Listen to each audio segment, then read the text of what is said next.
Good. So good morning to all. আচ্ছা, আমার কথা শুনতে পাচ্ছ তোমরা? হ্যালো, কথা শুনতে পাচ্ছ নাকি? মাইক্রোফোনে প্রবলেম? হ্যাঁ, শোনা যাচ্ছে তো? আচ্ছা। আচ্ছা, ওকে, ফাইন। নাকি মাইক্রোফোন ইউজ করতে হবে? হোপফুলি নয়, তাই তো? ঠিক আছে, ওকে, নো প্রবলেম। আচ্ছা, তাহলে কি আমার স্ক্রিনটা দেখতে পাচ্ছ? একটা পিডিএফ দেখাচ্ছি। হ্যাঁ স্যার। আচ্ছা, বোর্ডটা দেখা যাচ্ছে? হ্যাঁ। আচ্ছা, বেশ। ওকে, গুড। সুতরাং আমি পড়াচ্ছিলাম যা সেটা হচ্ছে যে যদি কোনো ওয়ান ইলেকট্রন অ্যাটম থাকে তার সাথে যদি একটা স্ট্যাটিক ম্যাগনেটিক ফিল্ড ইন্টারঅ্যাক্ট করে তাহলে কি ঘটবে, এই কনটেক্সটে আমরা হ্যামিল্টনিয়ান ফর্ম করেছিলাম। করার পরে তারপরে কি করেছিলাম যে আমরা বিভিন্ন, আচ্ছা যাও, আমি একবার বলে নিই। So this was the Hamiltonian for one electron atom in presence of external magnetic field. কেমন? এখানে এখানে যে কনসিডারেশনটা নেওয়া হয়েছে যে তোমার রিলেটিভিস্টিক কারেকশনের একটা অংশ নেওয়া হয়েছে, সেটা হচ্ছে তোমার basically spin orbit coupling term. কেমন? স্পিন অরবিট, আর এইটা হচ্ছে ইন্টারাকশন এনার্জি, যেটা হচ্ছে because of external field. Magnetic field যদি অফ করে দাও তাহলে শুধুমাত্র যে কারেকশনটা রইল সেটা হচ্ছে তোমার relativistic correction due to spin orbit coupling. আচ্ছা, তাহলে বুঝতে পারছো এই দুটো টার্মই যদি তুমি বাদ দিয়ে দাও, বাদ দিলে যেটা দাঁড়াবে সেটা হচ্ছে একটা ওয়ান ইলেকট্রন সিস্টেমের হ্যামিল্টনিয়ান, যেখানে কাইনেটিক এনার্জি হচ্ছে এইটা, পোটেনশিয়াল এনার্জি হচ্ছে এইটা, তাই তো?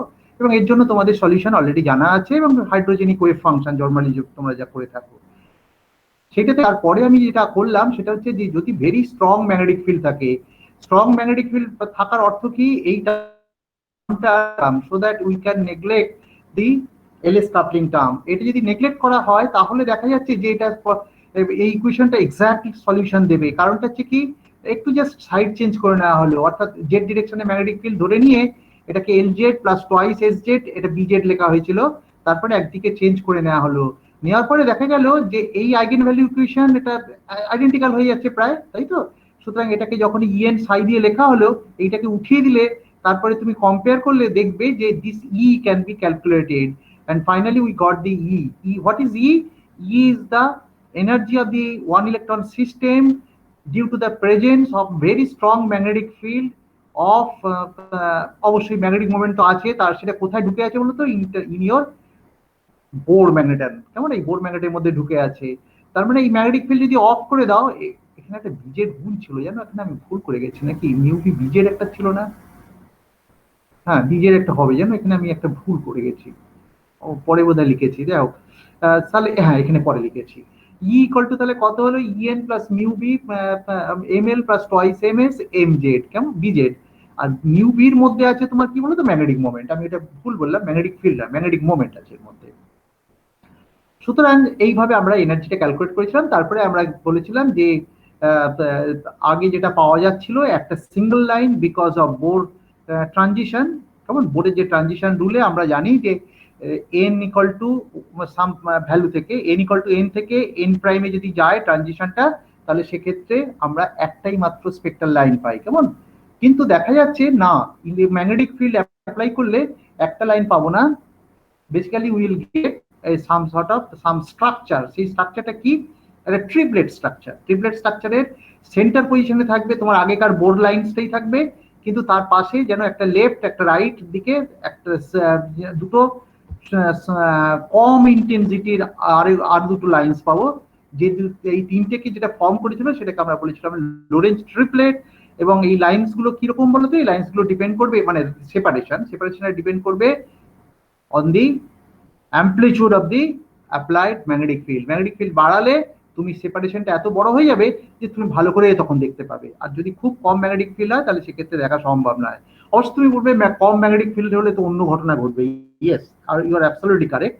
কম ইন দ্য সেন্স যে আমি যেখানে অ্যানোমেলাস জিমান এফেক্ট হবে না, যেখানে পাস্কেন ব্যাক এফেক্ট হবে না, শুধু নর্মাল জিমান এফেক্ট হচ্ছে, কিন্তু তার মধ্যেও খুব খুব কম ম্যাগনেটিক ফিল্ড, এরকম একটা সিচুয়েশন কল্পনা করছি। বেশ, তারপরে আমি কি করেছিলাম? তারপরে বলেছিলাম ইন্টারমিডিয়েট ম্যাগনেটিক ফিল্ডের জন্য কি ঘটবে। ইন্টারমিডিয়েটের জন্য যেটা ঘটবে সেটা হচ্ছে পাস্কেন ব্যাক এফেক্ট। কেমন? এখানে তো আমরা বোধহয় পরবর্তীকালে আমি এটা করে দিইনি, মানে জাস্ট বলেছিলাম যে এই যে first and back effect. First and back এফেক্টে কি বলা হয়েছিল বলতো? বলা হয়েছিল যে you don't have any liberty to neglect the LS coupling term, that is the spin orbit coupling term, তোমাকে আর নেগলেক্ট করার জায়গা নেই। কারণটা হচ্ছে কি, তুমি ধরে নিয়েছো ম্যাগনেটিক ফিল্ডের স্ট্রেংথটা খুব বেশি নয়। কেমন? খুব বেশি না হওয়ার ফলটা কি হবে বলতো? ম্যাগনেটিক ফিল্ডের স্ট্রেংথ যদি খুব বেশি না হয়, এই টার্মটা ছোট হয়ে যাবে। ছোট হয়ে গেলে এইটাকে আর বাদ দেওয়ার অধিকার তুমি হারিয়ে ফেলবে। সুতরাং এইটাকে তখন রেখে দিতে হবে। কিন্তু ইন দ্য মেইন টাইম তুমি দেখেছো যে এইটা থাকলে, মানে এইটা বাদ দিয়ে যদি করো, তাহলে দেখা যাচ্ছে তার এক্সাক্ট সলিউশন হয়, তার এনার্জিটা হচ্ছে ইকুয়াল টু দিস। কেমন? তাহলে এইটা যেহেতু এইটা বাদ দিয়ে এই পুরো জিনিসটার এক্সাক্ট সলিউশন জানা আছে, তাহলে এর রেসপেক্টে এটাকে তুমি পার্টাবিশন হিসেবে ট্রেড করতে পারো। কেমন? সেই পার্টাবিশন করে তারপরে আমরা কি করেছিলাম বলতো? তারপরে যেটা করেছিলাম, পাস্কেন ব্যাক এফেক্টটা দেখেছিলাম। অর্থাৎ এই পার্টাবিশন করে তার যে করেসপন্ডিং যে change of energy delta E, সেটাকে বার করা হলো কি করে? না, along the Z direction magnetic field কাজ করছে, সুতরাং this will come out as L dot S, তার যে বেসিক্যালি জেড কম্পোনেন্ট। কেমন? এল এ কি বলে এটাকে, এল জেড এস জেড ইত্যাদি থাকবে, এবং বিজেডটা থাকবে ইত্যাদি, যেগুলো তো সব যা আছে তেমনই ছিল।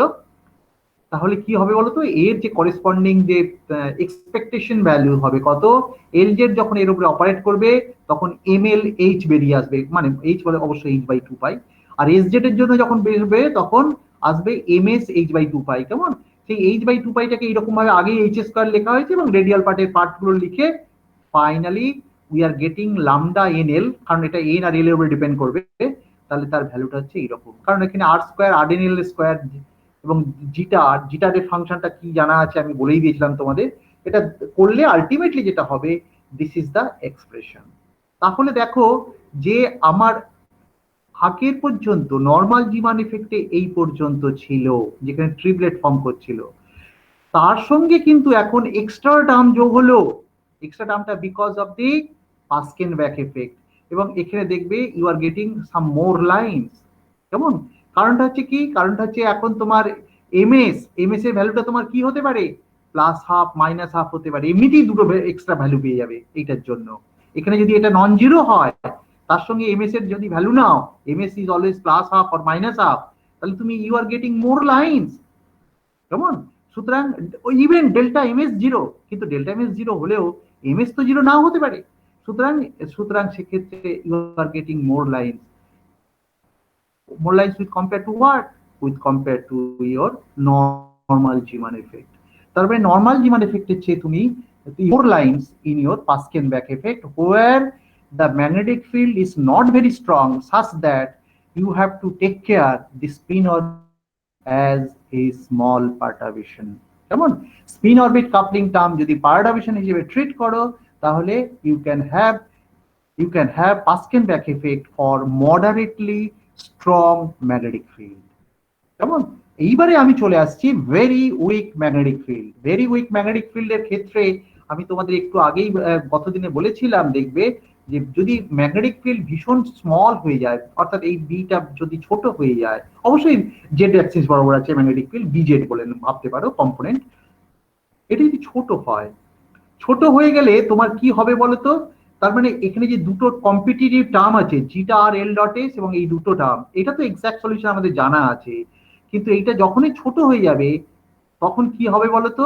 এর মধ্যে কোনটা পার্টারবেশন আর কোনটা অরিজিনাল হ্যামিল্টনে যাবে সেটা তোমাকে ডিসাইড করতে হবে। অর্থাৎ বিটা যদি ভীষণ ছোট হয়, তাহলে এইটাকে আমি অরিজিনাল হ্যামিল্টনে ঢুকিয়ে তবে এটাকে পার্টারবেশন হিসেবে ট্রিট করবো। তুমি তুমি কিন্তু কখনোই মিসগাইড করবে না তোমাদেরকে যে আমার দুটো টার্মে কি পার্টিসিপেশন করতে পারি না, এটা বোধহয় ইম্পসিবল। কেমন? সুতরাং I have to take care one term as a participation term. কেমন? তাহলে এটাকে আমাকে কি করতে হবে? অরিজিনাল হ্যামিল্টনে ঢুকিয়ে তার করেসপন্ডিং মানে আইগেন ফাংশন বের করতে হবে, এবং এমন আইগেন ফাংশন বের করতে হবে যে আইগেন ফাংশন এইটার সাথে ডায়াগোনালাইজ করা সম্ভব, অর্থাৎ এটা তখন পার্টিসিপেশন হিসেবে ট্রিট করা হবে। So this is exactly the prescription for taking care the low intensity magnetic field. আমার কথাটা বুঝতে পারলে? তাহলে এল ডট এস টাকে নিয়ে যে হ্যামিল্টনিয়ানটা তৈরি হলো, এই হ্যামিল্টনিয়ানটা আমার হবে part of the Hamiltonian, so that this can be treated as a small perturbation.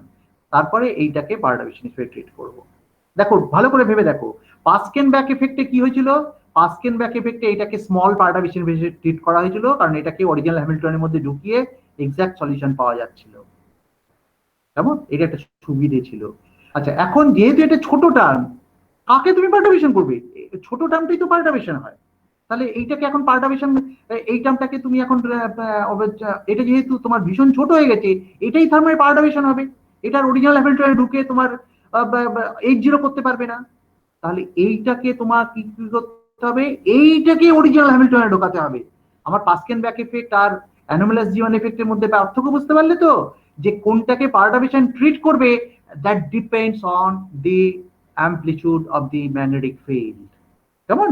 Magnetic ফিল্ডের স্ট্রেইন যদি ভীষণ স্মল হয়, তাহলে এইটাই তখন পারটার্বেশন, তাহলে এইটাকে অরিজিনাল হ্যামিল্টনে ঢোকাতে হবে।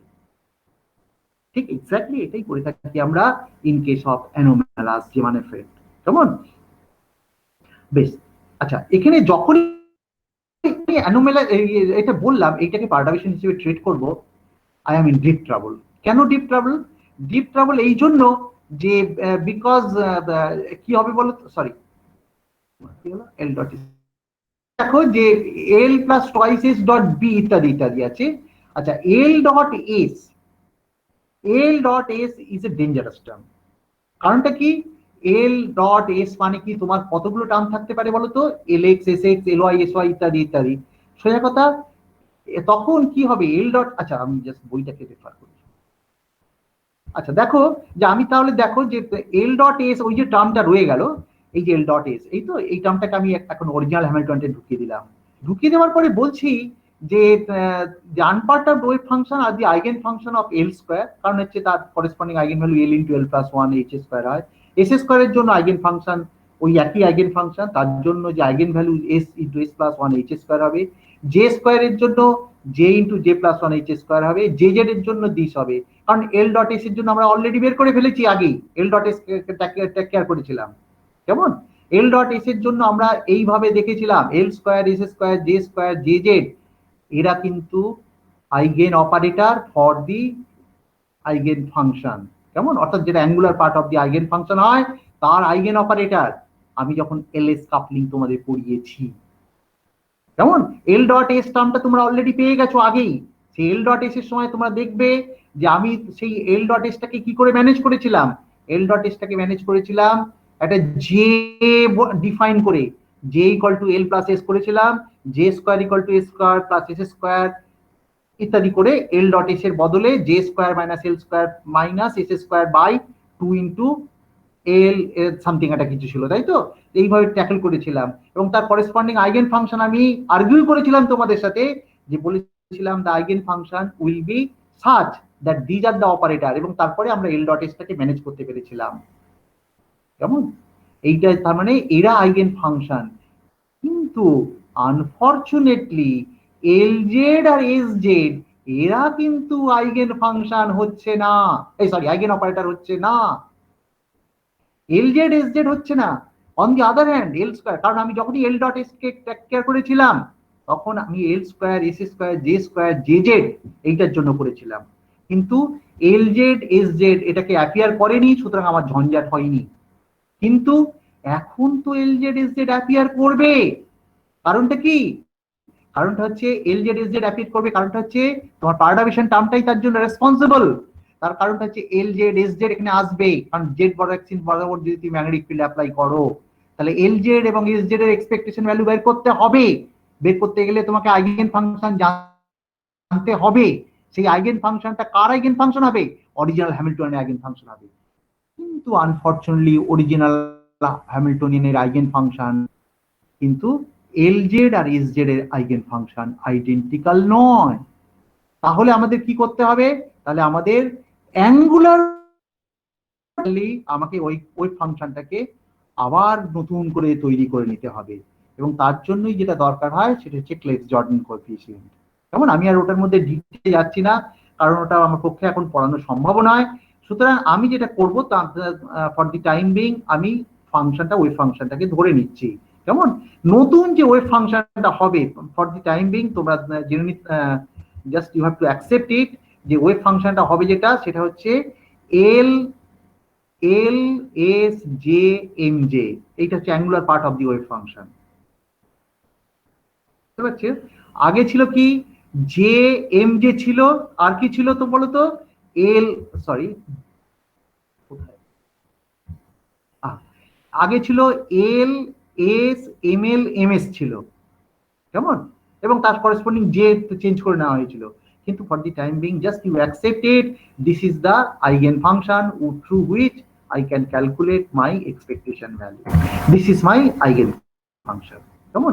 L S J N J. ওকে, এইটা যখনই অ্যাকসেপ্ট করবে তারপরে বাকি কাজটা ভীষণ সিম্পল। কেমন? আচ্ছা, এরপরে আমি আসছি, আমি আরেকবার রিপিট করছি যে দেখো, this can be treated as the unperturbed part of the Hamiltonian. In the unperturbed part of the Hamiltonian, I have taken care the LS coupling term in the unperturbed part of the Hamiltonian. Unperturbed part of the Hamiltonian মধ্যে এই অংশটা ঢুকে গেছে, ঢুকে যাওয়ার ফলটা কি হয়েছে, আমার নতুন আইগেন ফাংশন তৈরি হয়ে গেছে। সেই আইগেন ফাংশনটা কি, জে স্কোয়ারের আইগেন ফাংশন, জে জেড এর আইগেন ফাংশন, এল স্কোয়ারের আইগেন ফাংশন, এস স্কোয়ারের আইগেন ফাংশন। তার মানে এল স্কোয়ার কার উপরে অপারেট করে, এল এর উপরে অপারেট করে, তাই তো? এল স্কোয়ার যখন অপারেট করে মানে সাই এলিমেন্ট সরি কি বলবো, ওয়েভ ফাংশনের উপরে অপারেট করলে তার ভ্যালু হয় এল into L plus one H square, যার ফলে তার ডেজিগনেটটা করবো কি করে, এল কোয়ান্টাম নাম্বার দিয়ে, ছোট স্মল এল কোয়ান্টাম নাম্বার। এর জন্য স্মল এল কোয়ান্টাম নাম্বার, এটার জন্য স্মল এস কোয়ান্টাম নাম্বার, এটার জন্য জে কোয়ান্টাম নাম্বার, এটার জন্য M S quantum M Z quantum number. ওই যে লেখা হয়েছে L S M L M S, কেমন, এরকম ভাবে লেখা হয়েছিল। কিন্তু এখন নতুন যে কোয়ান্টাম নাম্বারটা তৈরি করতে হচ্ছে সেটা হচ্ছে এল জে সরি এল তোমার আরেকটা তোমার কি ছিল, L J L S J M J, এই কোয়ান্টাম নাম্বারটার উপরে আমাকে এক্সপেকটেশন ভ্যালুটা বুঝতে হবে। এটা করতে গেলে তার মানে আমি কার এক্সপেকটেশন ভ্যালু বের করব, আমি যেটা এক্সপেকটেশন ভ্যালু বের করব, আমি জেড ডিরেকশন বরাবর যদি ধরে নিই আমার ম্যাগনেটিক ফিল্ডটা আছে, তাহলে আমার পারটারবেশন টার্মটা কি বলতো, বারবার যেতে হচ্ছে পেছনে, পারটারবেশন টার্মটা হচ্ছে এইটা, তাই তো? এইচ প্রাইমটা কত, প্রাইম হচ্ছে mu B by H L Z plus twice S Z B Z, কেমন? তাহলে এল জেড এর বদলে আমি কি করলাম, একটা এস জেড ধার বানালাম, জে জেড এস জেড, তার মানে এর এক্সপেকটেশন ভ্যালু বের করব, এইচ প্রাইমের এক্সপেকটেশন ভ্যালু বের করব with the help of mu F function. কেমন? এইচ প্রাইম দেখো, এইচ প্রাইমটা এই যে হ্যামিল্টনিয়ানটা, এই ইন্টারাকশনটা আসছে কার জন্য, because of the weak magnetic field, মানে বিজেড এর ভ্যালুটা কম হওয়ার ফলে ম্যাগনেটিক ফিল্ডটা ভীষণ স্মল, যার ফলে this can be treated as a small perturbation. এটাকে পারটারবেশন হিসেবে ট্রিট করে, এই টার্মটাকে ট্রিট করে I am just going to calculate the expectation value. কেমন? কিন্তু এই এক্সপেকটেশন ভ্যালু বের করাটা যথেষ্ট ঝঞ্ঝাটেরও বটে। ঝঞ্ঝাটে কি না, ঝঞ্ঝাট এই জন্য সরি, আমাকে এবারে একটা ভেক্টর অপারেটর ইন্ট্রোডিউস করতে হবে। মনে করো ভি একটা ভেক্টর অপারেটর, কেমন? ভেক্টর অপারেটর, এটার সাথে এটা যদিও নামটা খুব বড় কথা, কিন্তু ভেক্টর অপারেটর আসলে it behaves like a angular momentum operator. কেমন? যেমন অ্যাঙ্গুলার মোমেন্টাম অপারেটর যেমন ভাবে বিহেভ করে, it also behaves similarly, I mean it behaves like an angular momentum operator. অর্থাৎ ভি এরও তিনটে কম্পোনেন্ট থাকবে, মানে যদি কার্টেসিয়ান কম্পোনেন্ট ভাবো তাহলে V X V Y V Z ইত্যাদি ইত্যাদি, যেমন L X L Y L Z করেছিল। কেমন? তেমনি মনে করো ভি এক্স, এই দেখো জে এক্স আর এল এক্স, এখানে যদি এল এক্স বসাতে, মনে করো ভি এক্স না বসে যদি এল এক্স বসাতে, তাহলে this will go to zero. কারণ জে এক্স মানে কি, জে এক্স মানে হচ্ছে তোমার L X plus S X, L X এর সাথে জিরো হয়ে যাবে, এস এক্স সাথে ভি এক্স জিরো হয়ে যাবে। সুতরাং it behaves like angular momentum operator. দেখবে যে এটা একদম এক্স্যাক্টলি অ্যাঙ্গুলার মোমেন্টাম অপারেটরের সাথে বিহেভ করে। ভি এক্স হচ্ছে X component of the vector operator, V X is X component of the vector operator. You can check it. মনে করো জে ওয়াই ভি এক্স যদি করো, যেমন একটা এক্সাম্পল হিসেবে মনে করো জে ওয়াই ভি এক্স, আমি জানি না বোর্ডে গেলে আবার অফ না হয়ে যায়, আবার দেখছি। আচ্ছা, জে ওয়াই ভি এক্স মানে কি, বেসিক্যালি আমি ভাবতে পারি, আচ্ছা এখানেই করে নি। আচ্ছা, জে ওয়াই ভি এক্স, মনে করো আমি এই বোর্ডে যদি ভাবি যে just I want to calculate, কোথায় গেল পেনটা বাবা, যা পেনটা কোথায় রাখলাম, আচ্ছা ঠিক আছে, okay I got it. J Y V X এই জিনিসটা ক্যালকুলেট করতে চলেছি, তাই তো? জে ওয়াই ভি এক্স, আচ্ছা জে ওয়াই ভি এক্স, কেমন? জে ওয়াই ভি এক্স, আচ্ছা তোমার ভি অপারেটরে যদি অসুবিধা হয় আমি মনে করো এল এক্স দিয়ে রিপ্লেস করলাম, কেমন? এটা জে ওয়াই, আমি বললাম তোমাদের এটা অ্যাঙ্গুলার মোমেন্টাম অপারেটরের মতো, কেমন? আমি অ্যাঙ্গুলার মোমেন্টাম অপারেটর দিয়ে লিখে দিলাম, কেমন? J Y L X. আচ্ছা জে ওয়াই মানে কি বলতো? জে ওয়াই মানে হচ্ছে, তোমরা কি লেখো বলতো? জে ওয়াই মানে লেখো L Y plus S Y লেখো, তাই তো? কারণ জে ইকুয়াল টু তোমরা J equal to L plus S লেখো, তাহলে ওয়াই কম্পোনেন্ট মানে কি L Y plus S Y হবে, তাই তো? এবং এটার সাথে এল এক্স, ঠিক আছে? আচ্ছা এস ওয়াই আর এল এক্স এরা তো কমিউট করে যাবে, কারণ স্পিন অ্যাঙ্গুলার মোমেন্টাম আর এই তোমার অরবিটাল অ্যাঙ্গুলার মোমেন্টাম এদের সাথে, এদের একে অপরের সাথে কোনো সম্পর্ক নেই, সুতরাং this will go to zero. তার মানে finally you will get L Y L X, তাই তো? এল ওয়াই এল এক্স, সেটা কত হয় বলো তো? এল ওয়াই এল এক্স মানে তোমার হচ্ছে minus L X L Y, তুমি লিখতে পারো বেসিক্যালি, কেমন? এল এক্স এল ওয়াই মানে কি? Minus I cross H L Z. তার মানে আমি ভিএক্স যদি লেখো তুমি এল এক্স এর বদলে, তাই তো? তাহলে ভিএক্স বললে minus I cross H VX. আমি তোমাদের যেটা, সরি ভি জেড হবে, তাই না? ভি জেড হবে। আচ্ছা দেখো তাহলে এবারে বইতে দেখে নাও, তাহলে দেখো বইতে দেখো, দেখো J Y V X equal to minus I cross H V Z. তার মানে V behaves as an angular momentum operator, it behaves as angular momentum operator does, কেমন? অ্যাঙ্গুলার মোমেন্টামের মতো একেবারে ইকুইভ্যালেন্ট, কেমন? You can check this all this commutation relation from your usual angular momentum operator, কেমন? ভিটাকে একটা অ্যাঙ্গুলার মোমেন্টাম অপারেটর হিসেবে treat করে তুমি করতে পারো সবসময়, এই প্রমাণগুলো করে দেখতে পারো, কেমন? If you agree with this then we can go for some more. আচ্ছা এইগুলো তো তোমরা জানো, J X J Y equal to I cross H J Z, মানে যেমন অ্যাঙ্গুলার মোমেন্টাম অপারেটরে হয়, এটা টোটাল অ্যাঙ্গুলার মোমেন্টাম অপারেটর, সুতরাং this will behave like this. তাহলে এখান থেকে ইজিলি প্রমাণ করা যায় J cross V plus V cross J equal to twice I cross H V. So this identity can be proved. আমি অবশ্য করে রেখেছি তোমাদের জন্য, এক্ষুনি আমি দেখিয়ে দিচ্ছি। দেখো জে ক্রস ভি এর এক্স কম্পোনেন্ট নিয়ে নিলে মনে করো, তাহলে সেটা কত? J Y V Z minus J Z V Y. তেমনি ভি ক্রস জে তার এক্স কম্পোনেন্ট কি হবে? V Y J Z minus V Z J Y. তাহলে এই দুটো যদি যোগ করো, যোগ করলে কি হবে?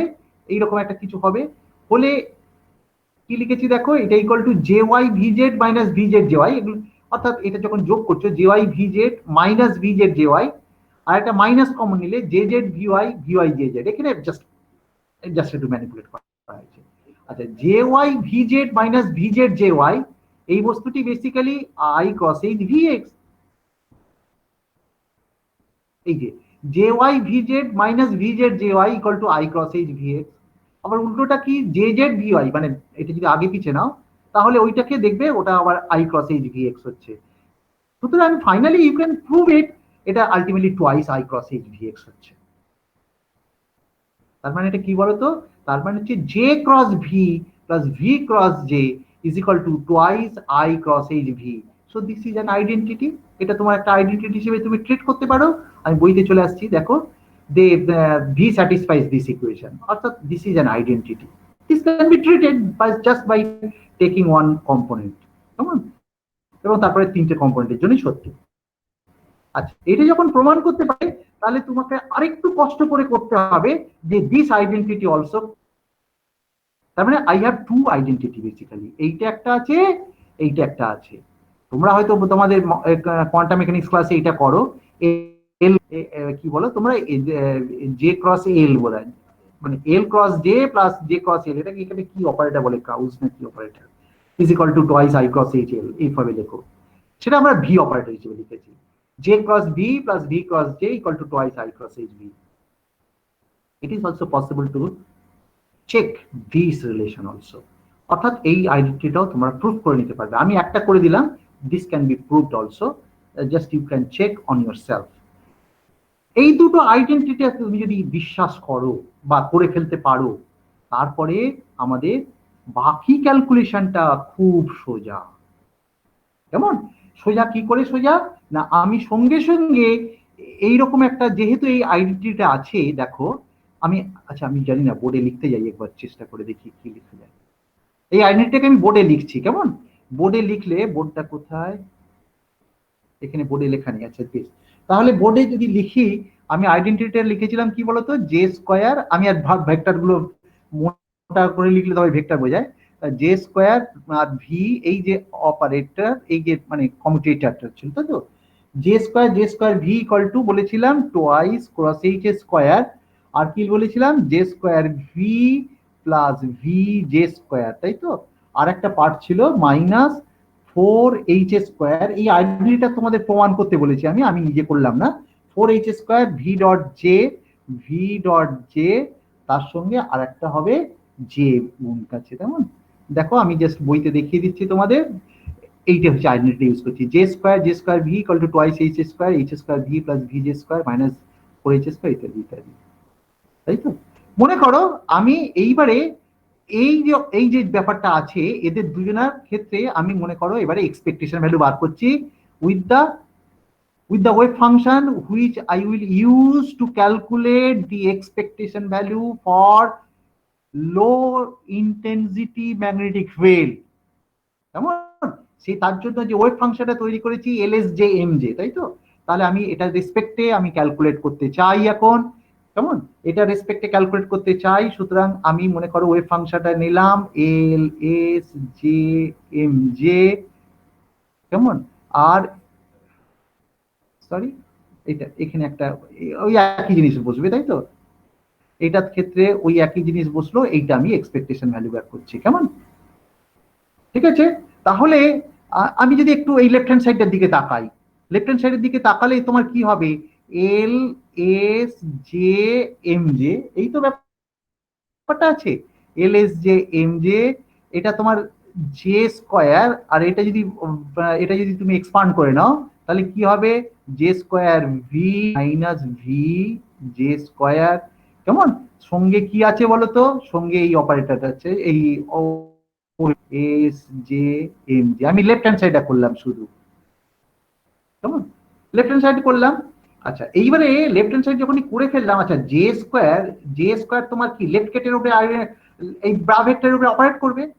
কারণটা কি, কারণটা হচ্ছে তোমার জে স্কোয়ার, এই যে তোমার এই অপারেটরটা বেসিক্যালি জে স্কোয়ার মানে square of the total angular momentum operator, কারণ তোমরা জানো জে স্কোয়ার যখন তোমার এর উপরে জে এর উপরে অপারেট করবে, অবভিয়াসলি জে এখানে আছে, কোনো অসুবিধা নেই, জে এর উপরে যখন অপারেট করবে, যে সেটা কি হয় তোমার J into J plus one H square হয়, তাই তো, এইচ স্কোয়ার জে হয়ে যাবে, তাই তো। এটা তো আইগেন অপারেটর বেসিক্যালি।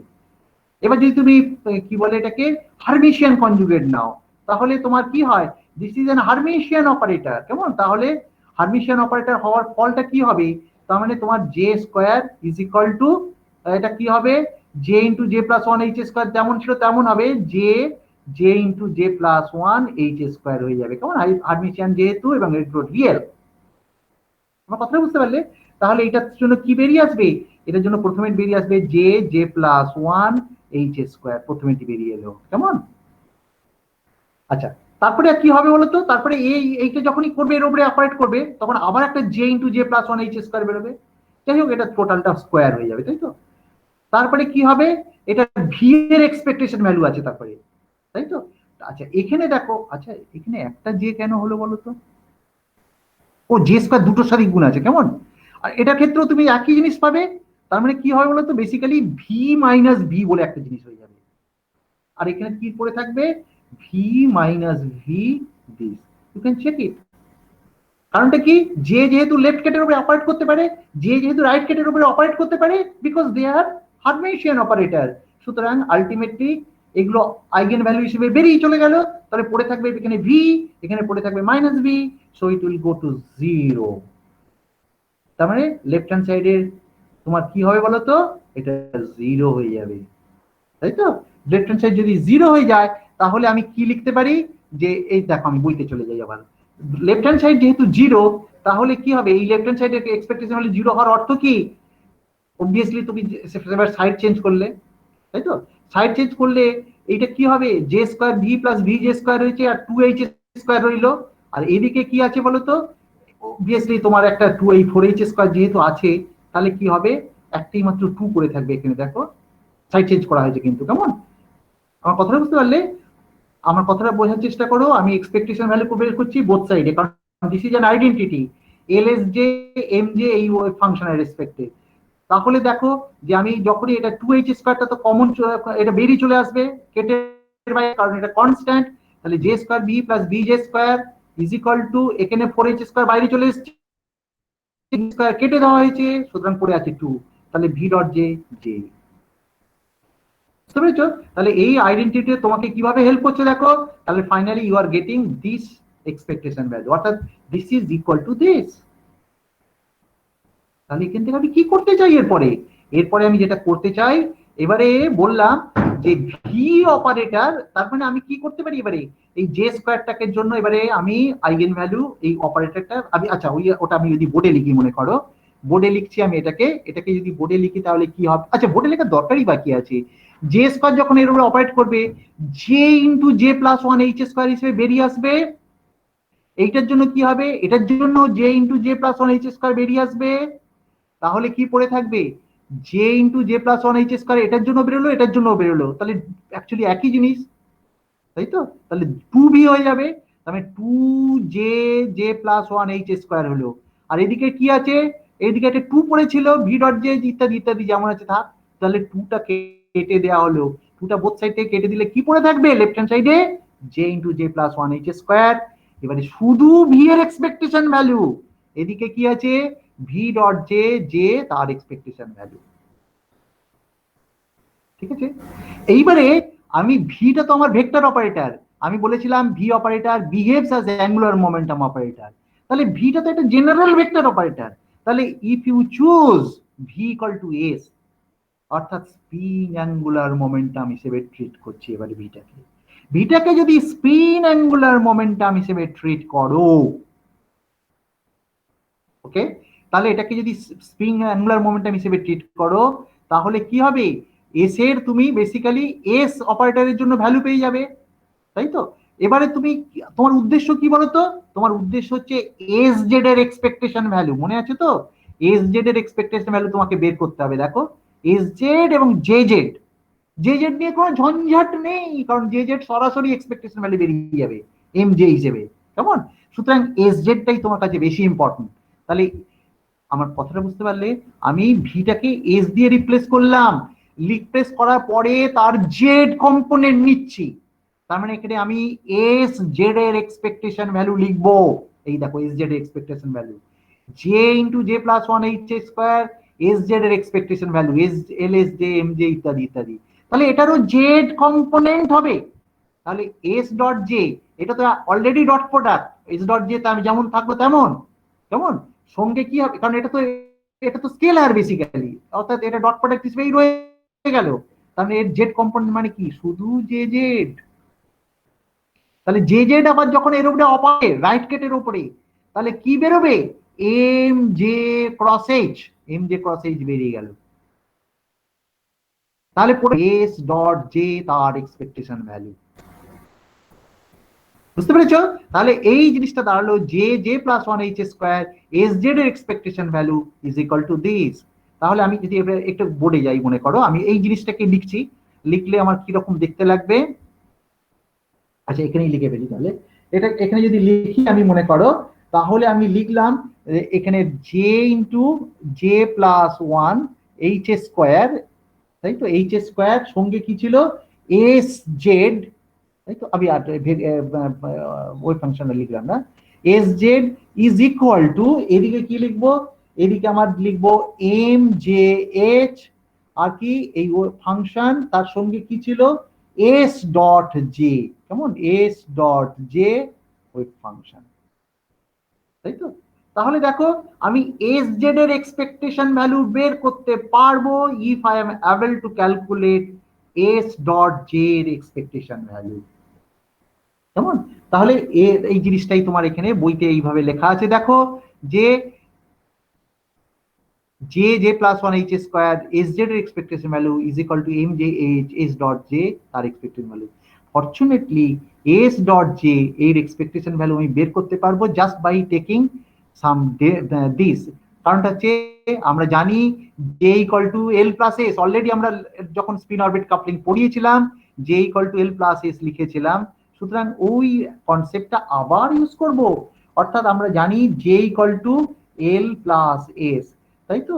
তাহলে আমি অ্যাজ ই ভাবতে পারি এইরকম ভাবে, অর্থাৎ J minus S is equal to L, তাই না? তাহলে আমি এইটাকে আমি এবার যদি কি বলে স্কোয়ার আপ করি, মানে ডট প্রোডাক্ট করি বেসিক্যালি, তাহলে J square plus S square minus two S dot J is equal to L square. তাহলে এস ডট জে মানে কত হলো? এস ডট জে মানে হচ্ছে তোমার J square L square minus L square by two. তাহলে এই এস ডট জে এর বদলে তুমি এই জিনিসটা বসিয়ে দিচ্ছ, J square S square L square. J স্কোয়ারের বদলে তুমি কি পাবে? জে স্কোয়ারের বদলে এক্সপেকটেশন ভ্যালুটা কি হয়? J into J plus one H square, মানে প্রত্যেকের জন্য এইচ স্কোয়ার আসবে, সুতরাং আমি এইচ স্কোয়ার একদম কমন নিলাম মনে করো। J into J plus one, তারপরটা কি হবে? S into S plus one, তারপরটা কি হবে? Minus L into L plus one by two, তাই তো?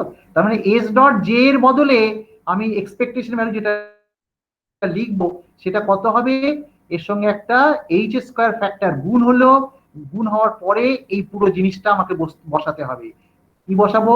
J into J plus one S into S plus one minus L into L plus one by two, তাই তো? যে cross H গুণ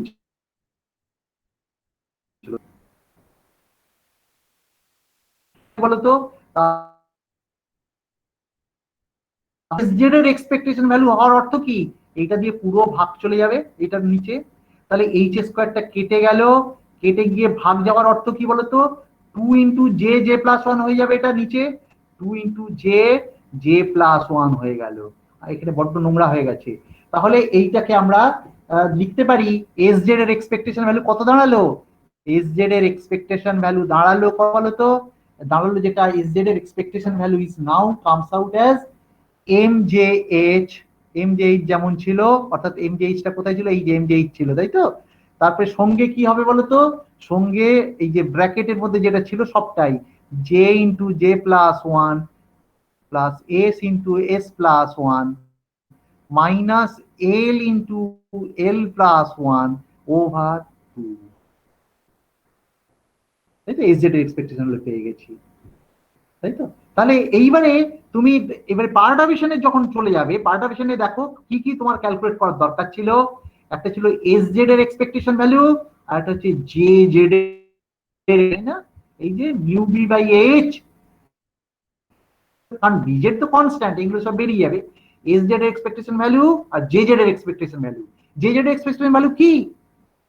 M J cross H, correct?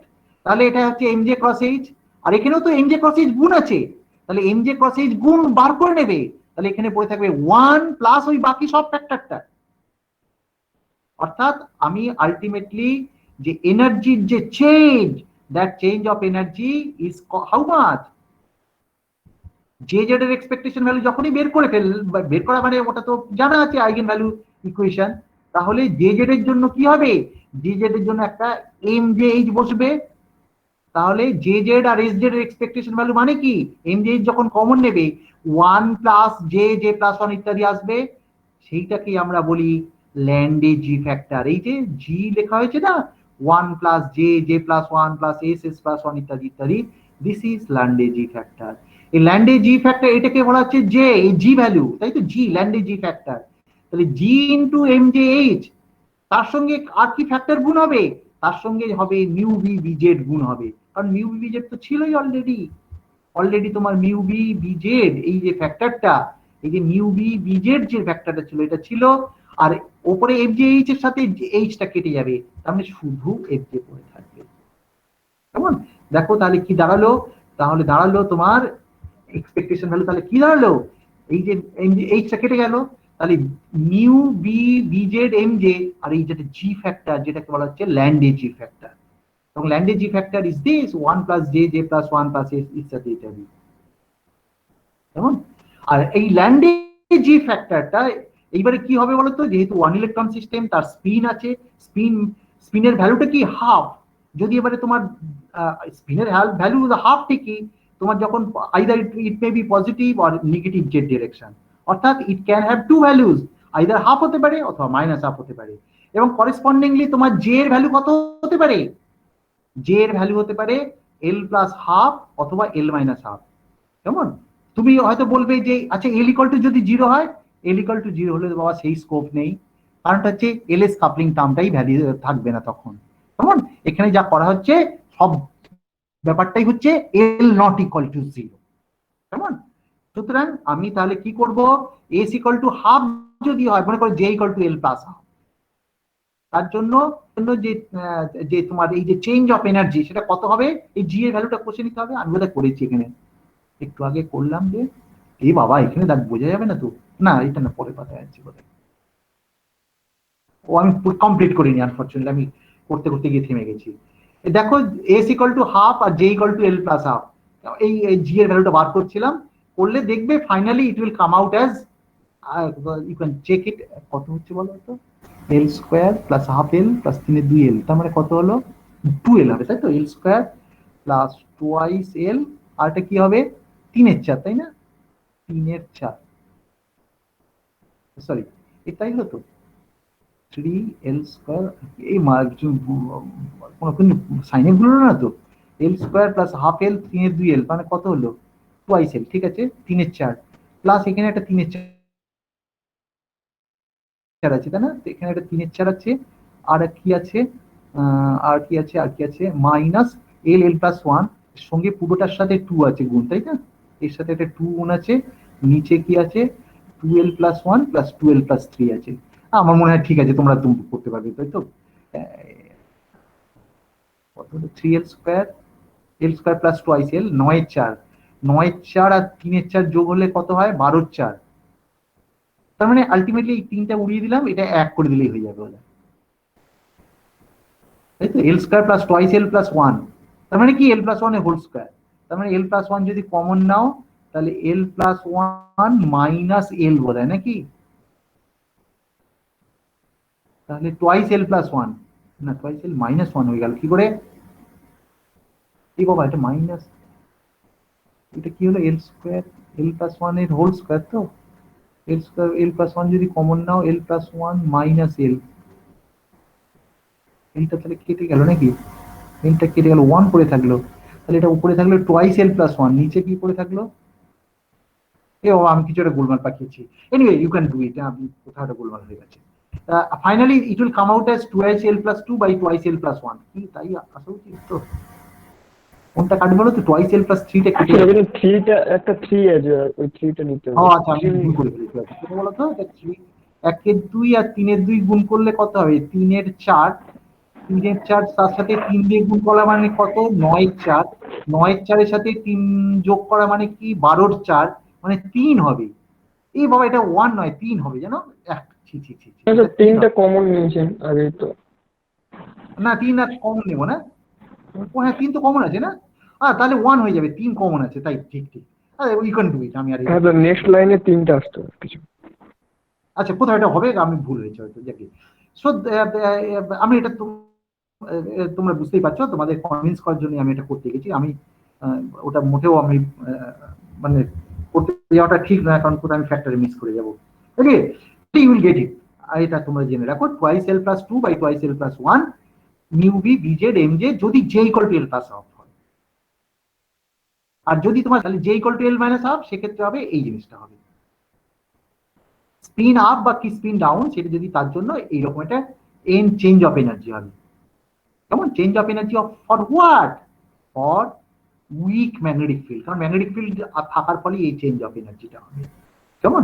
তাহলে আমার এখন নতুন এনার্জি কত, নতুন এনার্জি হচ্ছে এইটা, দেখো এইটা তোমার এই জিনিসটা কি ছিল বলতো, এইটা ছিল তোমাদের,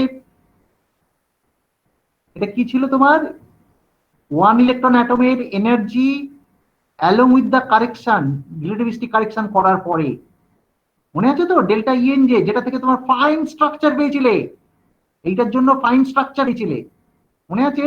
ডেল্টা ইএনজে, এইটা বাদ দিলে তখন বোরের এনার্জি, এটা হচ্ছে বোর এনার্জি, তার সঙ্গে এটা ফাইন স্ট্রাকচার যোগ হয়েছে, কেমন?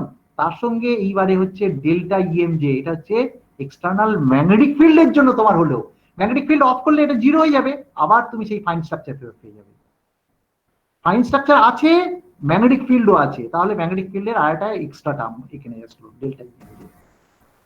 এইবারে তোমাকে দেখতে হবে what will be the transition, কেমন? অর্থাৎ ট্রানজিশন যখন করতে যাবে তখন delta L equal to plus minus one ধরতে হবে, delta M J equal to zero plus minus one ধরতে হবে। So this is the selection rule. কি বলছি বুঝতে পেরেছো? এন জে এম জে, মনে করো একটা এনার্জি লেভেল থেকে আর একটা এনার্জি লেভেলে যাচ্ছ, কেমন? যদি বোর থাকতো তাহলে এই পুরো বাধ্য চলে যেত, তাহলে ইএন আর ইএন প্রাইমের মধ্যে ডিফারেন্স করে একটাই লাইন পেতে, কেমন? কিন্তু এখন তো সেটা হবে না।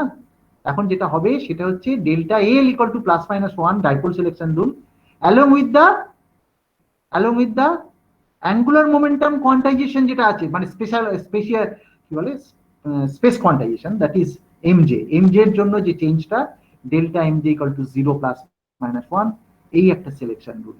অর্থাৎ এই দুটো সিলেকশন রুল তোমাকে মানতে হবে ইন দ্য কেস অফ জিমান এফেক্ট, অ্যানোমেলাস জিমান এফেক্ট, অবশ্যই উইক ম্যাগনেটিক ফিল্ডের জন্য। এটা যদি করো তাহলে দেখবে যে এটা দারুণ একটা ইন্টারেস্টিং ব্যাপার হয়ে গেল। দেখো মনে করো P3 হাফ, এন এর ভ্যালু যাই হোক না কেন, অবশ্যই এন এর ভ্যালু এক হতে পারে না, এন এর ভ্যালু 2 অথবা তার চেয়ে বেশি হতে হবে, কারণ পি অরবিটাল আসতে গেলে এল ইকুয়াল টু 1 হতে হয়, এল ইকুয়াল টু 1 হতে গেলে এন এর ভ্যালুটা অ্যাটলিস্ট 2 হতে হবে, মানে এটা 2p3 হাফ হতে পারে, কোনো অসুবিধা নেই, কিন্তু 1p3 হাফ তো হতে পারে না। এনিওয়ে তুমি আমার কথাটা বুঝতে পারছো নিশ্চয়ই, 2p3 হাফ, তাই তো? 2p3 হাফ যদি হয় তাহলে তার করেসপন্ড যে এটা কি হলো, জে ভ্যালু, তাই তো? সরি এখানে কোথাও লেখা হলো না, তোমার আচ্ছা কি স্প্লিটিংটা কি করে হবে তোমার, এনিওয়ে তাহলে বুঝতে পারছো এটা 4টে লেভেলে ভাঙবে, ওয়াই দিস ইজ 4 লেভেল, কারণ হচ্ছে এই যে স্প্লিটিংটা হবে সেটা হচ্ছে কত, 2 ইনটু এই জে, এটা যদি তুমি জে বলো টুয়াইস জে প্লাস 1, তাই তো? তার মানে 3 থেকে 4টে ভ্যালু ভেঙে যাবে, কেমন? আমি এগুলো অতটা এক্সপ্লেন করছি না, এটা ঠিক সিমিলারলি কত 2 ইনটু হাফ প্লাস 1, মানে দুটোতে ভাঙবে। আচ্ছা আমি এবার ট্রানজিশনটা দেখতে চাইছি, কেমন? ট্রানজিশনটা এম জে ভ্যালুটা যেটা হবে, এম জে ভ্যালুটা কত হবে, এম জেটা হবে কত 3/2, মনে আছে তো? যে এম জে এর ভ্যালুটা কি হবে বলতো, জে এর ভ্যালুটা, তো জে এর ভ্যালুটা কত থেকে কত অবধি হয়, প্লাস এম জে থেকে মাইনাস এম জে, কেমন? তাহলে জে যেহেতু তোমার 3/2, এটা তো J value, J equal two 3/2, তাহলে এম জে ভ্যালুটা কত হবে, -3/2, তারপরে মাইনাস হাফ, হাফ 3/2, এই যে লেখা হয়েছে M J value 3/2, half minus half minus 3/2, যেহেতু জে ভ্যালুটা হচ্ছে 3/2, কেমন? এখানে একদম পরিষ্কার বলে দিচ্ছে 2, মানে n ইকুয়াল টু 2 এর জন্য, কেমন? 3/2 হাফ মাইনাস হাফ 3/2 মাইনাস 3/2। ঠিক সিমিলারলি তোমার মনে করো পি হাফ লেভেলের জন্য কি হবে, জে এর ভ্যালুটা কত হবে, জে হচ্ছে হাফ, তাহলে এম জে কত হবে, এম জে হবে মাইনাস হাফ থেকে প্লাস হাফ, এই মাইনাস হাফ প্লাস হাফ। আচ্ছা এইবারে চলে এসো 2s, মানে এখানে 1s হাফ করে দিয়েছে, তাই তো 1s হাফ, কেমন? অর্থাৎ n ইকুয়াল টু 2 থেকে 1 এ ট্রানজিশন ধরছি আমরা, কেমন? n ইকুয়াল টু 2 থেকে 1 নম্বরে আসছে, অর্থাৎ 2 নম্বর লেভেল থেকে 1 নম্বর লেভেলে যদি ট্রানজিশন হয়, বোর থিওরি কি বলেছিল, বোর থিওরি বলেছিল you will get a Lyman series বা লিমান স্পেকট্রাম পাবে, একটাই লিমান স্পেকট্রাম পাবে, একটাই তুমি লাইন পাবে, তাই তো? 2 থেকে 1 যাওয়ার জন্য, যেমন 1/n1² মাইনাস 1/n2², এইভাবে ছিল তো, ঠিক আছে? তাহলে একটা লাইন পাওয়া যায়, কিন্তু এক্ষেত্রে কি হচ্ছে দেখো, এখানে তোমার ফাইন স্ট্রাকচারও আছে প্লাস অন্যান্য তোমার ট্রানজিশন আছে because of the magnetic field also, কেমন? ম্যাগনেটিক ফিল্ডের তোমার জন্য তোমার এই যে কতগুলো টোটাল লাইন পাবে দেখো তো এবারে এদের মধ্যে যে ট্রানজিশন রুলটা আমি একটু আগে ডিফাইন করেছি, ডিফাইন করেছি delta L equal to plus minus one, আর কি বলেছি delta M J equal to 0 plus minus one. আচ্ছা, তাহলে ডেল্টা এল মানে কি? এখানে পি লেভেল থেকে এস লেভেলে আসতে পারে, কারণ ডেল্টা এল ইকুয়াল টু, তাহলে কি হবে, এটা তো এল ইকুয়াল টু ওয়ান, পি যেহেতু এল ইকুয়াল টু ওয়ান থেকে এল ইকুয়াল টু জিরোতে আসছে, তাহলে চেঞ্জ কত, ওয়ান মাইনাস জিরো মানে ওয়ান প্লাস ওয়ান। তাহলে delta L equal to plus one, দুটোর জন্যই plus one. P three half থেকেও আসতে পারে, কিন্তু পি হাফ থেকে আসবে না, কারণটা কি, এটা ডাইপোল অ্যালাউড নয়। কেমন ডাইপোল অ্যালাউড না কেন, কারণ delta L equal to zero এটার ক্ষেত্রে। তাহলে যা ট্রানজিশন হবে ডাইপোল ট্রানজিশন কি করতে হবে, টু পি থ্রি হাফ থেকে ওয়ান এস হাফে আসবে, টু পি হাফ থেকে ওয়ান এস হাফে আসবে। বুঝতে পেরেছো? তাহলে এই যখন অবস্থা, তাহলে এর ট্রানজিশন সিলেকশন রুল অনুযায়ী আমরা কি পেতে পারি, তাহলে এখান থেকে আসতে পারে টু পি থ্রি হাফ থেকে ওয়ান এস হাফে আসতে পারে, টু পি হাফ থেকে ওয়ান এস হাফে আসতে পারে। তাহলে এই ট্রানজিশন গুলো যখন দেখছি under the action of magnetic field, তাহলে কি ঘটবে, ঘটবে যেটা সেটা হচ্ছে এই রকম, সেটা হচ্ছে 3/2 থেকে কোথায় কোথায় যেতে পারে। Delta M J equal to 0 plus minus 1 বলেছি, 3/2 থেকে হাফে আসতে পারে, কারণ 3/2 থেকে হাফে আসতে পারে, তো 3/2 মাইনাস হাফ, তাই তো, তার মানে কত হলো, 3/2 মাইনাস হাফ মানে হচ্ছে তোমার, কত হলো, 3/2 মাইনাস হাফ মানে কত, ওয়ান, তাই তো, 3/2 মাইনাস হাফ মানে ওয়ান। তাহলে ডেল্টা এম জে সেটা তাহলে কত হলো, প্লাস ওয়ান হলো। ডেল্টা এম জে কত বলেছিলাম, 0 প্লাস মাইনাস ওয়ান হতে পারে। আচ্ছা, 3/2 থেকে আর কোথায় আসতে পারে বলতো, 3/2 থেকে মাইনাস হাফ, 3/2 থেকে 3/2 থেকে মাইনাস হাফ হয়, না না 3/2 থেকে কোথায় আসছে, এইটা মাইনাস হাফটা কোথায় আসলো, আচ্ছা হাফ থেকে এসছে, সরি সরি সরি, আমি এটা একটু ছোট করলে বোধ হয় স্ক্রিনে পাবো না। হ্যাঁ ঠিক আছে। আচ্ছা, এই হাফ থেকে এসছে তোমার মাইনাস হাফ, তার মানে ডেল্টা এম যে 0, ঠিক আছে। এইটার জন্য তাহলে বুঝতে পারছো এইটা কেমন, কতগুলো লাইন পেলাম বলতো, 4 2 6 6 10টা লাইন পাওয়া যাচ্ছে। এইবার তোমাদের একটা প্রশ্ন আমার রইল, তোমরা তো সোডিয়াম স্পেকট্রাম দেখেছো, সোডিয়ামের D1 আর D2 লাইন পেয়েছো, তোমরা কটা লাইন পেয়েছিলে সেক্ষেত্রে, দুটো লাইন পেয়েছিলে। কারণ তোমরা কি কেন পেয়েছিলে বলতো, তোমরা দেখেছিলে 3p হাফ থেকে, এখানে জাস্ট 3 চেঞ্জ করে দিলেই হয়ে যাবে, 3p হাফ থেকে 3s হাফে আসতে পারে, আর এটা কি ছিল, 3p 3 হাফ থেকে 3s হাফে আসতে পারে। একটা ছিল D1 লাইন, একটা ছিল D2 লাইন, দুটো ট্রানজিশন। এইবারে তোমাকে যদি আমি বলি যে ওই সোডিয়াম লাইট জ্বলছে, তুমি স্পেকট্রাম দেখতে পাচ্ছ, ওর উপরে আমি একটা ম্যাগনেটিক ফিল্ড অ্যাপ্লাই করলাম, কি দেখতে পাচ্ছ, ম্যাগনেটিক ফিল্ড থাকার ফল কি হবে, ম্যাগনেটিক ফিল্ড থাকার ফলে এই স্পেস কোয়ান্টাইজেশনটা হয়ে গেল, অর্থাৎ আগে একটা লাইন থেকে এখানে আসছিল, আবার এখান থেকেও একটা লাইন থেকে আসছিল, আবার যদি বোর থিওরিতে চলে যাও তাহলে এই দুটো সমান হয়ে গেল, তাহলে তখন একটাই মাত্র লাইন পাচ্ছিলে। তোমার কথাটা বুঝতে পারলে, আমি যদি বোর থিওরিতে যাই তাহলে পি থেকে এই এসে যে ট্রানজিশন একটা লাইন পেতাম, বুঝতে পারছো। আর এইবারে যখনই আমি বোর থিওরি মডিফিকেশন করলাম, কি মডিফিকেশন না, ফাইন স্ট্রাকচার কনসিডার করতে শুরু করলাম, ফাইন স্ট্রাকচার করার ফলে এখানে দুটো লেভেলে ভেঙে গেছে, সেই দুটো লেভেল থেকে এখানে ট্রানজিশন হচ্ছে, কেমন, তাহলে কটা লাইন পাবো, দুটো লাইন পাবো, এবং এক্স্যাক্টলি এই জিনিসটা তোমরা পেয়ে থাকো। অর্থাৎ তুমি যে লাইন্স গুলো পাও, সোডিয়ামের লাইন্স গুলো এখানে পাও, যেটা হচ্ছে because of the fine structure effect, কেমন। এইবারে যখনই তুমি ম্যাগনেটিক ফিল্ড অ্যাপ্লাই করলে তখন জিমান স্প্লিটিং হয়ে যাবে, কারণ তখন স্পেস কোয়ান্টাইজেশন হবে, অর্থাৎ যে জে এর যে ভ্যালুটা ছিল 3/2, তার স্পেস কোয়ান্টাইজেশন হওয়ার ফলে এই লাইনটাই তখন 4টে লাইনে স্প্লিট আপ হয়ে যাবে, কারণ তার তার মাল্টিপ্লিসিটি ফ্যাক্টর কত, 2 × j+1, 2 × 3/2+1, মানে 4টে লাইনে ভাঙবে। প্রত্যেকে কত, 3/2, হাফ, মাইনাস হাফ, মাইনাস 3/2। যার ফলে এইবারে তুমি সিলেকশন রুল অ্যাপ্লাই করলে দেখতে পাচ্ছ ইউ আর গেটিং 10 লাইনস। এবং এটা এটা 3 হলেও কোনো ঝঞ্ঝাট ছিল না। তার মানে তোমাকে যদি বলা হয় যে তুমি একটা সোডিয়ামের স্পেকট্রাম দেখতে পাচ্ছ, দুটো D1 D2 লাইন, তোমার এবারে মনে করো একটা ম্যাগনেটিক ফিল্ড অ্যাপ্লাই করলাম, উইক ম্যাগনেটিক ফিল্ড।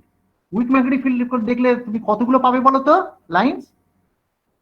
তুমি বেসিক্যালি পাবে তোমার কি, কতগুলো পাবে, 10টা। যদি স্ট্রং ম্যাগনেটিক ফিল্ড অ্যাপ্লাই করো, তাহলে স্ট্রং ম্যাগনেটিক ফিল্ড করলে আলটিমেটলি আবার 3টে লাইনে ফেরত চলে যাবে, কারণ সেটা হচ্ছে তখন নর্মাল জিমান এফেক্ট। বুঝতে পারছো? তার মানে ম্যাগনেটিক ফিল্ড যদি তুমি চেঞ্জ করে করে যাও, তোমাকে যদি কেউ প্রশ্ন করে এইভাবে যে তুমি একটা সোডিয়াম লাইটের স্পেকট্রাম দেখছো, এবারে ম্যাগনেটিক ফিল্ড অ্যাপ্লাই করলাম, তোমাকে সঙ্গে সঙ্গে জিজ্ঞেস করতে হবে যে ম্যাগনেটিক ফিল্ডটা কেমন, স্ট্রং না উইক। উইক হলে একরকম হবে, নাম্বার অফ লাইন্স অনেক বেশি হবে, তুমি যদি নাম্বারটা গুণে নাও বলতে পারো, বলবে অনেক বেশি হবে। আর যদি স্ট্রং ম্যাগনেটিক ফিল্ড হয়, তাহলে নাম্বার অফ লাইন্স অনেক কম হবে। কারণটা হচ্ছে, একটা হচ্ছে নর্মাল জিমান এফেক্ট, আর হচ্ছে অ্যানোমালাস জিমান এফেক্ট। কেমন? বেশ, এটা করার পরে আমি তোমাদের কিছু কোয়েশ্চেন নিয়ে নিই, তারপরে 10টা 10:30 বাজে, সার্কিট আছে। আচ্ছা, নিয়ে তোমরা কোয়েশ্চেন, এনি কোয়েশ্চেন? আমারই প্র্যাকটিক্যাল আছে নাকি? Any question please?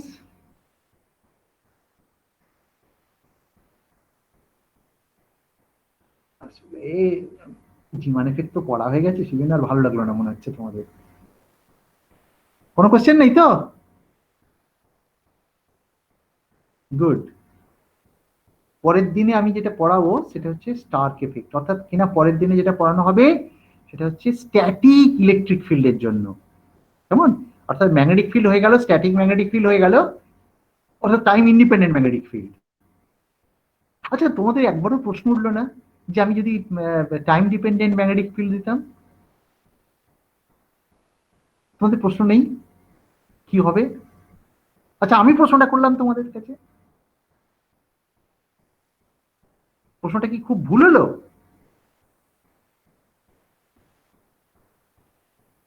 Time dependent magnetic field দিলে কি হবে? এইটা কিন্তু তোমাদের বোকা বানাবার জন্য আমি কোশ্চেনটা করেছি, তোমাদের উত্তরটা দেওয়া উচিত। আমি কিন্তু তাহলে ভীষণ অস্বস্তিতে থাকবো যে কি তোমরা শিখছো কে জানে। টাইম ডিপেন্ডেন্ট ম্যাগনেটিক ফিল্ড,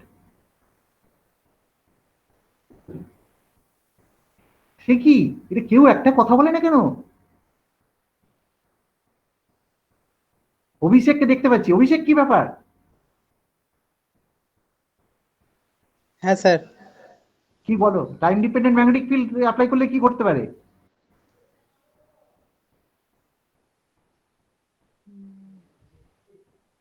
এটা তো টাইম ইন্ডিপেন্ডেন্ট ফিল্ড দিয়েছিলাম, static.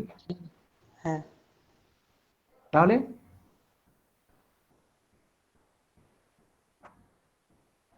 Time dependent magnetic field পড়েছো? হ্যাঁ স্যার, পড়েছি তো। কোথায় পড়েছো? স্যার, ইএম ওয়েভের সময়। টাইম ডিপেন্ডেন্ট ম্যাগনেটিক ফিল্ড পড়েছো?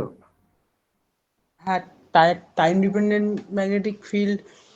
হ্যাঁ স্যার, ফ্যারাডেজ ল, ওই জায়গায়। টাইম ডিপেন্ডেন্ট ম্যাগনেটিক ফিল্ড পড়েছো না ইলেকট্রোম্যাগনেটিক ফিল্ড পড়েছো? ম্যাগনেটিক হ্যাঁ ফিল্ড স্যার, টাইম ডিপেন্ডেন্ট হলে কি হয়? ইলেকট্রিক ফিল্ড, হ্যাঁ? হ্যাঁ তার মানে ইলেকট্রোম্যাগনেটিক ফিল্ড। হ্যাঁ হ্যাঁ, মানে ম্যাগনেটিক ফিল্ড ভ্যারি করলে তো একটা ইলেকট্রিক ফিল্ডকেও ইন্ডিউস করে দেয়। হ্যাঁ, তাই তো। ম্যাগনেটিক ফিল্ড টাইম ভ্যারিয়েন্ট হলে তখন ইলেকট্রিক ফিল্ড তৈরি হয়ে যায়। সুতরাং আলাদা করে টাইম ম্যাগনেটিক ফিল্ড বলার দরকার নেই, ইলেকট্রোম্যাগনেটিক ফিল্ড। হ্যাঁ ইলেকট্রোম্যাগনেটিক ফিল্ডের সাথে ইন্টারাকশন পড়েছো তো? অলরেডি হ্যাঁ। পড়ানো হয়ে গেছে প্রথম দিকে, টাইম ডিপেন্ডেন্ট পারটারবেশন থিওরি দিয়ে। সুতরাং তোমার করা উচিত ছিল তোমাদের যে আচ্ছা টাইম ডিপেন্ডেন্ট না বলে তো আপনি স্ট্যাটিক ফিল্ড বলছেন কেন?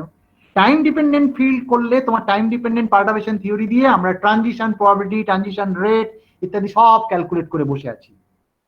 এখন আমার কাজটা হচ্ছে যদি স্ট্যাটিক ফিল্ড অ্যাপ্লাই করি কি ঘটবে সেইগুলো দেখা, এবং দেখা গেল যে ম্যাগনেটিক ফিল্ড যদি স্ট্যাটিক ইন ক্যারেক্টার হয় তাহলে জিমান এফেক্ট হতে পারে, পাস্কেনব্যাক এফেক্ট হতে পারে ইত্যাদি ইত্যাদি। আর এরপরে যেটা আসবো সেটা হচ্ছে স্ট্যাটিক ইলেকট্রিক ফিল্ড অর্থাৎ ইলেকট্রোস্ট্যাটিক ফিল্ড। তার জন্য অ্যাটমের ইন্টারাকশন হলে কি ঘটবে, এবং সেটা অবভিয়াসলি আগের দিনে তোমাদের কাছ থেকেই উত্তরটা পেয়ে গেছিলাম, সেটা হচ্ছে স্টার্ক এফেক্ট। কেমন? এরপর দিনে স্টার্ক এফেক্টই পড়াবো, ঠিক আছে? স্টার্ক এফেক্ট তোমরা বোধহয় পড়েও এসছো in any case. Stark effect পড়ানো হয়েছে না কোথাও না কোথাও? পড়ানো হয়। কোথায় পড়ানো হয়? মানে বিএসসি তে পড়ানো হয় কি স্টার্ক এফেক্ট? তখন কি এতটা স্টার্ক এফেক্ট তোমরা পড়েছো তাই না? অ্যাটমিক ফিজিক্সে না কোয়ান্টাম মেকানিক্স ক্লাসে?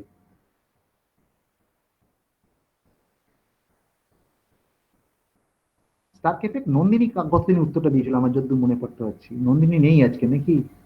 পড়া হয়নি এটা।